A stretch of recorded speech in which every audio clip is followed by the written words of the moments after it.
अस्सलाम वालेकुम बच्चों, उम्मीद करती हूँ कि आप सब खैर आफियत से होंगे। आज का हमारा टॉपिक है फार्मूला यूनिट। फार्मूला यूनिट क्या होता है? इसकी दो डेफिनेशंस हमने लिखी हुई हैं कि फार्मूला यूनिट जो है वो सिंपलेस्ट रेशियो होती है कैटाइंस और एनाइंस के बीच में किसी भी कंपाउंड में। ठीक है, यानी कि हमारे पास कैटाइंस पॉजिटिव चार्जेस और एनाइंस नेगेटिव चार्जेस, इनके दरमियान की रेशियो क्या कहलाती है? फार्मूला यूनिट कहलाती है। और इसकी दूसरी डेफिनेशन ये है कि स्मॉलेस्ट रिपीटिंग यूनिट, यानी वो छोटा से छोटा यूनिट जो कि रिपीट हो रहा हो of an ionic compound. Ionic compound का आयनिक कंपाउंड्स वो कंपाउंड्स होते हैं जो कि आयनिक बॉन्ड से बनते हैं। आयनिक बॉन्ड क्या होता है? आयनिक बॉन्ड वो होता है जिसमें कंप्लीट ट्रांसफ़र ऑफ इलेक्ट्रॉन हो जाए, एक इलेक्ट्रॉन एक एटम से उठ के दूसरे एटम में चला जाए, ये होता है कंप्लीट ट्रांसफरिंग ऑफ इलेक्ट्रॉन। और इसी इलेक्ट्रॉन की ट्रांसफरिंग से जो बॉन्ड बनता है उसको आयनिक बॉन्ड कहते हैं, और वो जो कंपाउंड बनता है उसको का आयनिक कंपाउंड बोलते हैं। ठीक है, शोइंग द सिंपलेस्ट रेशियो, जो कि सिंपलेस्ट रेशियो शो करता है आयंस के दरमियान। ठीक है, and which can not exist independently, जो कि आज़ादाना तौर पर नहीं घूम सकता, वो क्या कहलाता है? फार्मूला यूनिट कहलाता है।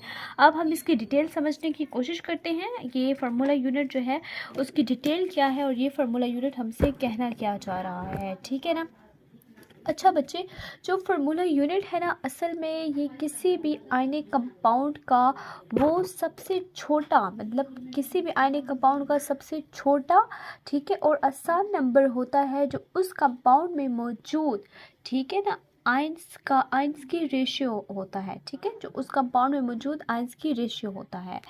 तो मैं यहाँ लिख लेती हूँ इस बात को, जो मैं आपको बताने की कोशिश कर रही हूँ कि फार्मूला यूनिट ना असल में क्या होता है। ठीक है, मैं इसी और पेन से लिख लेती हूँ कि फार्मूला यूनिट असल में, तो हम यहाँ लिख लेते हैं कि फार्मूला यूनिट क्या होता है कि हमारे पास जो फार्मूला यूनिट होता है, हमारे पास जो फार्मूला यूनिट होता है, ठीक है, ये किसी भी आयनिक कंपाउंड में, ठीक है, ये किसी भी आयनिक कंपाउंड में क्या करता है? फार्मूला यूनिट किसी भी आयनिक कंपाउंड का जो सबसे छोटा और आसान नंबर होता है। ठीक है, सिंपलेस्ट नंबर होता है।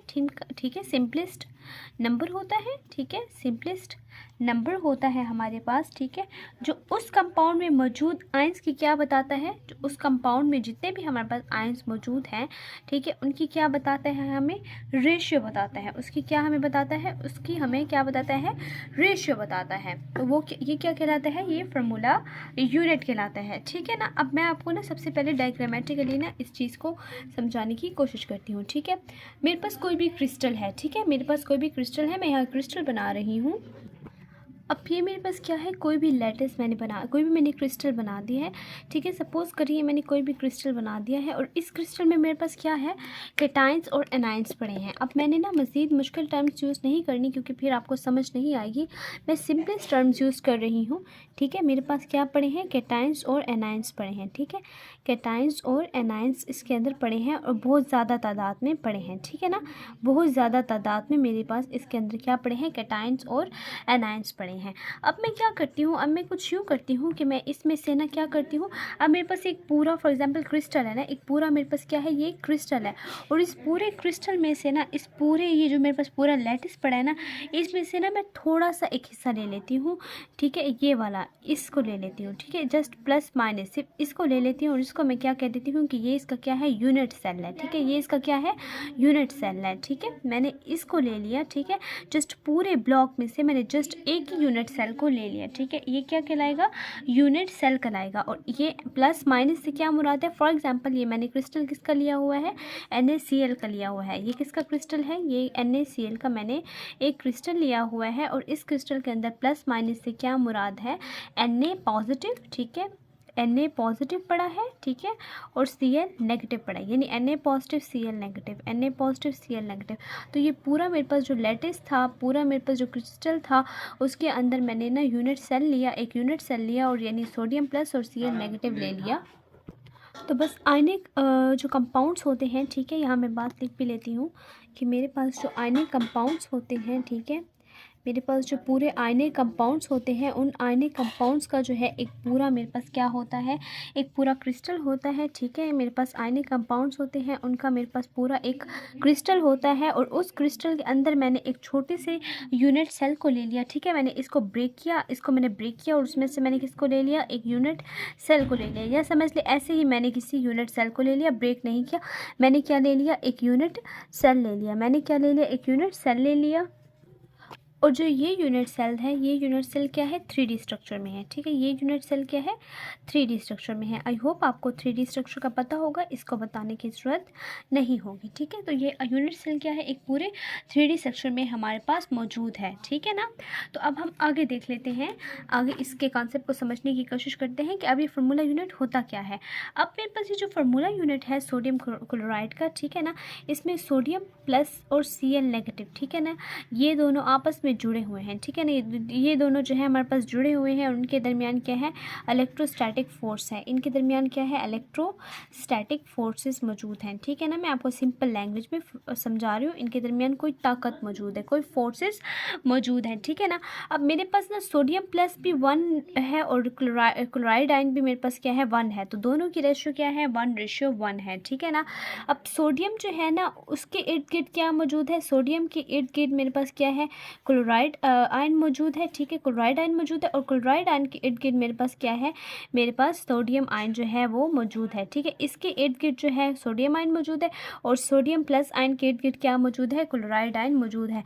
यानी इसको क्लोराइड आयन ने घेरा हुआ है, और क्लोराइड आयन को सोडियम आयन ने घेरा हुआ है। ठीक है ना। और मेरे पास सोडियम और क्लोराइड आयन की रेशियो क्या है, इन दोनों की रेशियो 1:1 ही है। सोडियम भी 1 रेशियो में, और क्लोराइड आयन भी 1 रेशियो में है। ठीक है ना।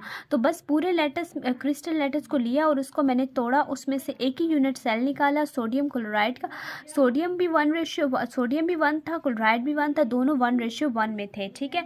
तो अभी हमने डेफिनेशन में पढ़ा है कि स्मॉलेस्ट रिपीटिंग यूनिट, तो ये सोडियम क्लोराइड यहाँ भी है, ये सोडियम क्लोराइड यहाँ भी है, सोडियम क्लोराइड यहाँ भी पूरे इस क्रिस्टल में फैला हुआ है, एक फिक्स्ड जगह पे पड़ा हुआ है। तो स्मॉलेस्ट रिपीटिंग यूनिट क्या हुआ, सोडियम क्लोराइड हुआ, किसी भी आयनिक कंपाउंड का। अब मैंने आपको एग्जांपल दिया सोडियम क्लोराइड की, इस तरह मेरे पास मैग्नीशियम ऑक्साइड भी हो सकता है, कैल्शियम फ्लोराइड भी हो सकता है, एल्यूमिनियम सल्फाइड भी हो सकता है। तो स्मॉलेस्ट रिपीटिंग यूनिट किसी भी आयनिक कंपाउंड को जो उसकी सिंपलेस्ट रेशियो शो करे। अब जैसे सोडियम क्लोराइड की सिंपलेस्ट रेशियो क्या थी, 1:1। ठीक है, आयंस के दरमियान, अब आयंस के दरमियान सोडियम क्लोराइड की रेशियो क्या है, 1:1 है। ठीक है, और कैन नॉट एग्जिस्ट इंडिपेंडेंटली, इसको आगे समझने की कोशिश करेंगे। तो यहाँ तक आई होप आपको समझ आ गया होगा कि मैं आपको क्या बताने की कोशिश कर रही हूँ। ठीक है ना। तो मेरे पास जो फार्मूला यूनिट है सोडियम क्लोराइड का, वो क्या बन जाएगा, the formula unit of sodium chloride is the formula unit of sodium chloride is the formula unit of sodium chloride की फार्मूला यूनिट सोडियम क्लोराइड का मेरे पास क्या है, 1:1 की फॉर्म में इसकी है। मतलब फार्मूला यूनिट जो सोडियम क्लोराइड का है मेरे पास, ठीक है ना, वो मेरे पास क्या है, 1:1 की फॉर्म में है। ठीक है, यानी कि NaCl है ना। ठीक है, फार्मूला यूनिट जो है मेरे पास सोडियम क्लोराइड का NaCl है। ठीक है, जिसकी रेशियो क्या है, 1:1 की फॉर्म में है। ठीक है, जो रिप्रेजेंट कर रहा है simplest ratio of sodium ion to chloride ion, represent simplest ratio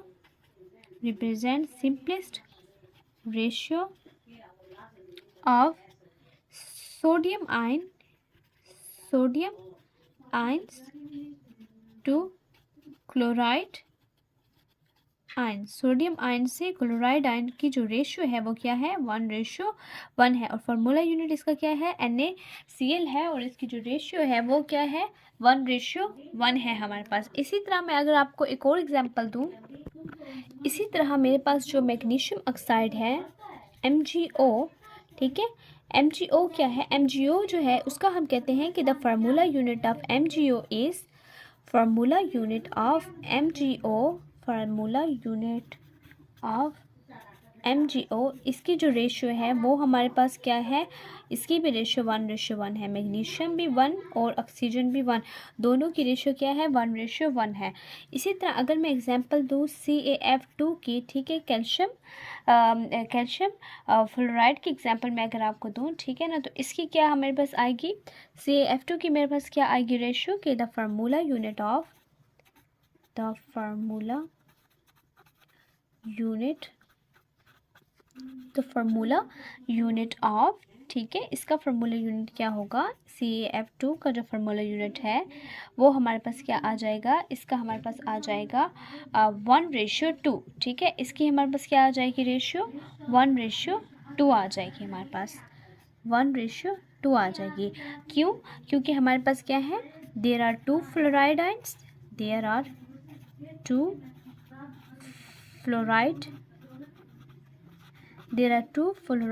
क्योंकि मेरे पास क्या है, 2 फ्लोराइड आयंस हैं, ठीक है, फॉर ईच कैल्शियम आयन,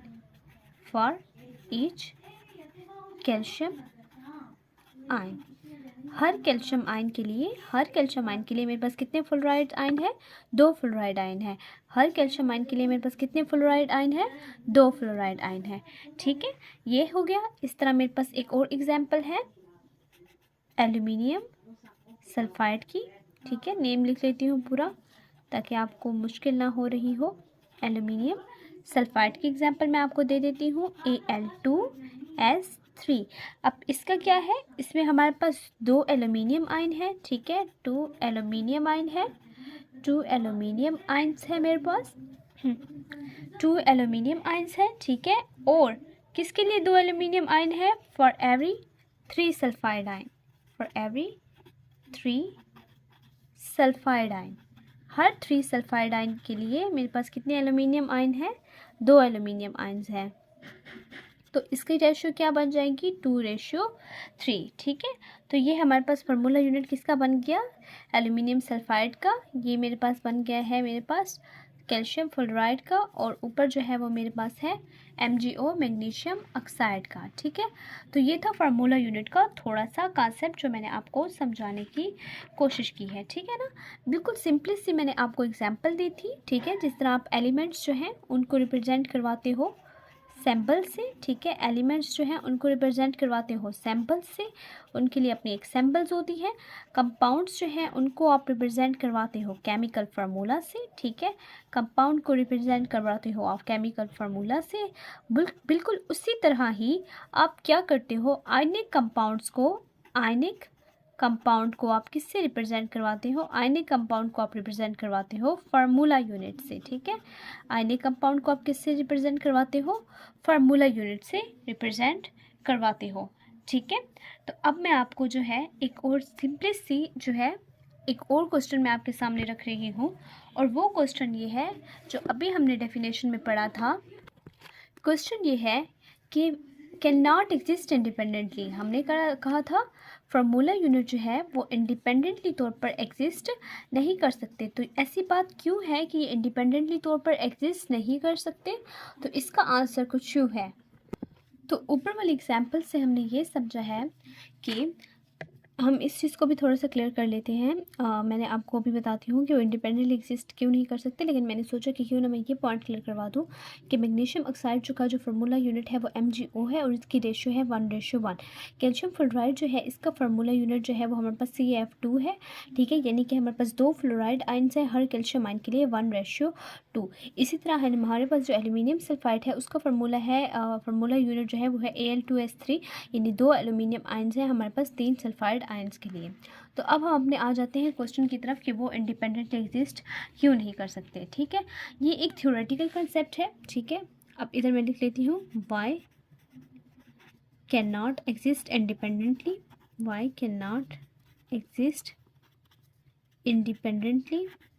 ठीक है, Y can not exist independently, कि वो इंडिपेंडेंट एग्जिस्ट क्यों नहीं कर सकते। तो ये हमारे पास क्या है, एक थ्योरेटिकल कंसेप्ट है। मैं यहाँ पॉइंट्स में बताती जाऊँगी आपको। थ्योरेटिकल कंसेप्ट है ये एक थ्योरेटिकल कंसेप्ट है, ठीक है। ये एक थ्योरेटिकल कंसेप्ट है जो आयंस के दरमियान के रिलेशन को समझाता है। किसके दरमियान रिलेशंस, आयंस के दरमियान के रिलेशन को समझाता है कि आयंस के दरमियान का आपस में रिलेशन क्या है, ठीक है, आयंस के दरमियान रिलेशन को समझाता है, ठीक है ना। आयन के दरमियान जो है रिलेशन को समझाने के लिए होता है, और आयंस कंपाउंड का जो क्रिस्टल लैटिस है ना उसके बारे में हमें बता रहा होता है कि आयनिक कंपाउंड का क्रिस्टल लेटर्स जो है वो हमारे पास किस तरह एग्जिस्ट करते हैं, ठीक है ना, जिसमें बहुत सारे आयंस एक दूसरे के साथ जो है एक स्ट्रक्चर बनाते हैं, ठीक है ना। बहुत सारे आयंस आपस में मिलते हैं क्रिस्टल लेटर्स में और एक स्ट्रक्चर होता है, ठीक है, जिसमें हमारे पास नेगेटिव और पॉजिटिव कैटायंस जो है आपस में ना एक मजबूत इलेक्ट्रोस्टैटिक फोर्स के ज़रिए जुड़े हुए होते हैं, ठीक है, जिसमें कैटायंस और एनायंस हमारे पास किसके थ्रू जुड़े हुए होते हैं, एक इलेक्ट्रोस्टैटिक फोर्स, एक इलेक्ट्रोस्टैटिक फोर्स। और वो इलेक्ट्रोस्टैटिक फोर्स भी कौन सी फोर्स होती है, जो कि स्ट्रॉन्ग इलेक्ट्रोस्टैटिक फोर्स के थ्रू ये जुड़े हुए होते हैं, एक स्ट्रॉन्ग इलेक्ट्रोस्टैटिक फोर्स के थ्रू जुड़े हुए होते हैं और ये आयंस अपनी अपनी जगह पर रहते हैं, ठीक है, यानी इनकी पोजीशन क्या होती है, फिक्स्ड होती है, पोजीशन क्या होती है इनकी, फिक्स्ड होती है, ठीक है, पोजीशन इनकी क्या होती है, फिक्स्ड होती है। अच्छा, पोजीशन अब अपनी फिक्स्ड होती है, अपनी अपनी जगह पर रहते हैं और पूरे कंपाउंड का स्ट्रक्चर बनाते हैं, ठीक है। Tell us about the whole structure of compound, tell us about the whole structure of compound, whole structure, structure, ठीक है, tell us about the whole structure. हमें बताते हैं किसी भी कंपाउंड के होल स्ट्रक्चर के बारे में, ठीक है, किसी भी कंपाउंड के होल स्ट्रक्चर को ये क्या करते हैं, हमें बताते हैं, ठीक है ना। अब जिस तरह आपने देखा कि सोडियम क्लोराइड का जो लेटस था, किसका लेटस था, NaCl का जो लेटस था, ठीक है। अब जो NaCl का जो लेटस है उसमें हमारे पास क्या था, सोडियम है, सोडियम को किसने घेरा हुआ था, हर तरफ क्लोराइड आयन ने घेरा हुआ था, ठीक है, सोडियम को क्लोराइड आयन ने घेरा हुआ है हर तरफ से, ठीक है। इसी तरह जो क्लोराइड आयन है उसको किसने घेरा हुआ है, उसको घेरा हुआ है सोडियम ने, ठीक है, उसको किसने घेरा हुआ है, उसको घेरा हुआ है हर तरफ से सोडियम ने, सोडियम को क्लोराइड आयन ने घेरा हुआ है और क्लोराइड आयन को किसने घेरा हुआ है, सोडियम ने घेरा हुआ है, ठीक है। इतने तक तो आपको क्लियर हो चुका होगा, ठीक है। और ये हमारे पास किसके थ्रू जुड़े हुए हैं, इलेक्ट्रोस्टैटिक फोर्स के थ्रू, ठीक है, इलेक्ट्रोस्टैटिक फोर्स के थ्रू आपस में जुड़े हुए हैं। जो NaCl होता है ना, NaCl, ठीक है, NaCl, उसका जो फार्मूला यूनिट है ना, ठीक है ना, उसका जो फार्मूला यूनिट है, ठीक है, वो पूरे जो कंपाउंड होता है ना, पूरा का पूरा कंपाउंड, उसका क्या होता है, उसका जो फार्मूला यूनिट होता है ना, वो होल कंपाउंड का क्या होता है, एक रिप्रेजेंटेटिव होता है, ठीक है, एक रिप्रेजेंटेटिव के तौर पे एक्ट करता है, ठीक है, एक रिप्रेजेंटेटिव के तौर पे एक्ट करता है, ठीक है ना, जो बताता है कि Na और Cl आयन का रिश्ता क्या है, ठीक है, जो क्या बताता है, Na और Cl आयन का आपस में रिलेशन है क्या, जो हमें बताता है Na और Cl आयन का आपस में रिलेशन है क्या, और इन दोनों का जो क्या रिलेशन है, 1:1, ठीक है, Na और Cl आयन का रिश्ता क्या है, 1:1 के फॉर्म में है, ठीक है, ठीक है, ये आपने कंसेप्ट समझ लिया। मगर ये जो फार्मूला यूनिट होता है ना, ये अकेला एग्जिस्ट नहीं कर सकता, ठीक है, ये हमारे पास अकेला एग्जिस्ट नहीं कर सकता, ठीक है ना, ये अकेला एग्जिस्ट नहीं कर सकता, ठीक है ना, ये हमेशा पूरे लेटर्स में जुड़े हुए होते हैं, ठीक है, मतलब ये हमेशा पूरे के पूरे लेटर्स में क्या होते हैं, जुड़े हुए होते हैं, ठीक है, नहीं, ये हमेशा पूरे लेटर्स में क्या होंगे, क्या कह सकते हैं आप, जुड़े होंगे, ठीक है, ये बात आप लिख लें, ये हमेशा पूरे लेटर्स में क्या होते हैं, जुड़े हुए होते हैं। और एक फार्मूला यूनिट जो है वो इंडिपेंडेंटली तौर पर एग्जिस्ट नहीं कर पाएगा, ठीक है ना, ये पूरे एक इनका पूरा लेटर्स होता है और उस पूरे लेटर्स में ये जुड़े हुए होते हैं। अब पिक्चर भी देख सकते हैं सोडियम क्लोराइड लेटस की, जिसमें सोडियम को रेड डॉट से शो किया गया है और क्लोराइड आयन को ब्लू डॉट से शो किया गया है। सोडियम के इर्द गिर्द क्लोराइड आयन मौजूद है और क्लोराइड आयन के इर्द गिर्द सोडियम आयन्स मौजूद हैं। इन दोनों की रेशियो 1:1 है। अगर आप पूरे क्रिस्टल लेटस में से एक यूनिट सेल लेते हैं तो एक यूनिट सेल की रेशियो जो आपको सिंपलेस्ट रेशियो जो मिलेगी पूरे क्रिस्टल में वो 1:1 ही होगी। और ये जो पूरी रेशियो है ये आपको क्या बता रही है, ये किस्म का फार्मूला यूनिट आपको बता रही है। या हम ये भी कह सकते हैं कि ये फार्मूला यूनिट है पूरे क्रिस्टल का, कि पूरा क्रिस्टल जो है वो एक सिंपलेस्ट रेशियो यानी 1:1 सोडियम क्लोराइड की जो रेशियो है इससे मिलके बना हुआ है। ठीक है, तो ये हमारे पास फार्मूला यूनिट का कॉन्सेप्ट है जो कि आप इस पिक्चर से भी समझ सकते हैं कि ये पिक्चर भी हमें यही बता रही है। तो ये था आज का मेरा लेक्चर। आई होप आपको मेरा लेक्चर पसंद आया होगा। अगर आपको मेरा लेक्चर पसंद आया है तो मेरी वीडियो को लाइक करें और शेयर करें और मेरे चैनल को सब्सक्राइब करें। अल्लाह हाफ़िज़।